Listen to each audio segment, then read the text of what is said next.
চলে আসলাম দেশের বাইরের সংবাদ নিয়ে। উস্কানিদাতাদের কোনো ছাড় নয়। ইরানের সাম্প্রতিক ব্যাপক সরকার বিরোধী বিক্ষোভ, সন্ত্রাস, সশস্ত্র বাহিনীর উপর হামলা, ধ্বংসাত্মক কাজে যারা উস্কানি দিয়েছে তাদের কোনো ছাড় দেবে না দেশটির সরকার। প্রধান বিচারপতি গোলাম হুসাইন মোহসেনি এজেই সাক্ষাৎকারে জানিয়েছেন এ তথ্য।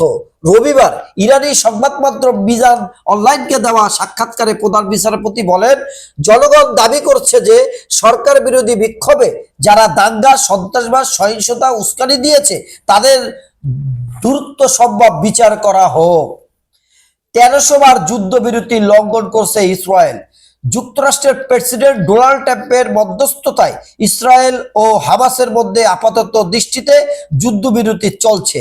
2025 সালের 10 অক্টোবর সে যুদ্ধবিরতি কার্যকর হওয়ার পর থেকে অন্তত 1300 বার যুদ্ধবিরতি লঙ্ঘন করেছে ইসরায়েল।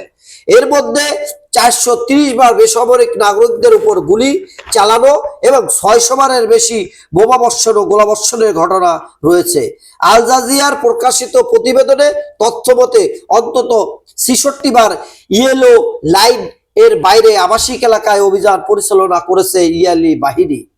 200 বারের বেশি মানুষের ঘরবাড়ি ধ্বংস করেছে। এছাড়া গত এক মাসে গাজা থেকে অন্তত 50 জন ফিলিস্তিনিকে আটক করেছে ইসরায়েল। একই সঙ্গে ইসরায়েল গাজা উপত্যকার অত্যাবশ্যক মানবিক সহায়তা পরিবেশে বাধা অব্যাহত রেখেছে।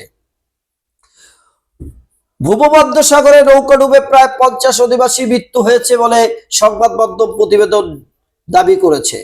যুক্তরাষ্ট্রের তুষারঝড়ে বাড়ছে মৃত্যু, 20 স্টেটে জরুরি অবস্থা। ভারত ভালো প্রতিবেশী বললেন চীন। রাশিয়ায় গ্যাস নিষেধাজ্ঞার চূড়ান্ত অনুমোদন। চলে আসলাম দেশের সংবাদে।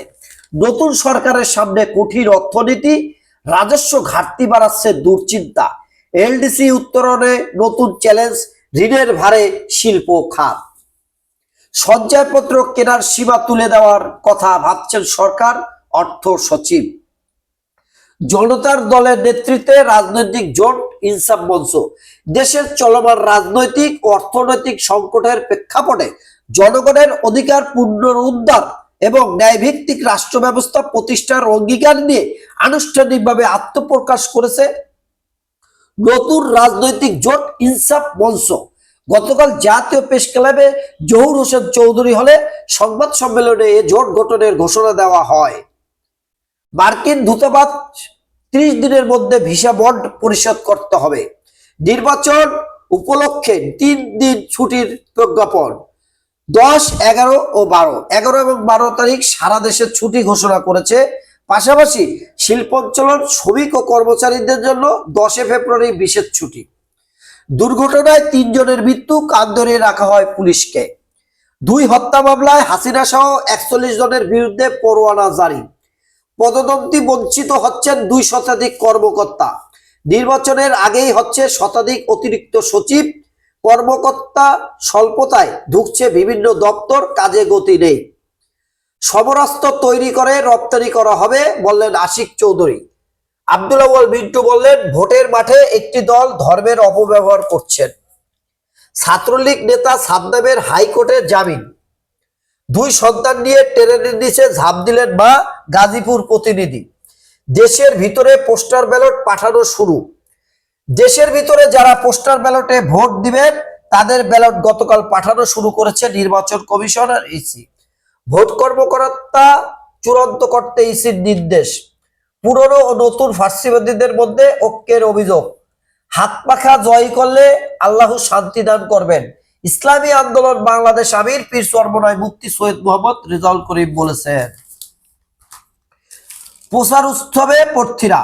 তারেক রহমান বললেন, নির্বাচন বাধাগ্রস্ত করতে ষড়যন্ত্র চলছে। ডক্টর শফিকুর রহমান বললেন, দুর্নীতিবাজ চাঁদাবাজদের লাল কার্ড দেখাতে হবে। হাবিব সহ 3 পুলিশ কর্মকর্তার মৃত্যুদণ্ড। চানখারপুলে 6 হত্যা। সশস্ত্র বাহিনীর সঙ্গে প্রধান উপদেষ্টার বৈঠক, নির্দেশ নির্বাচনে নিরপেক্ষতার সঙ্গে দায়িত্ব পালনের।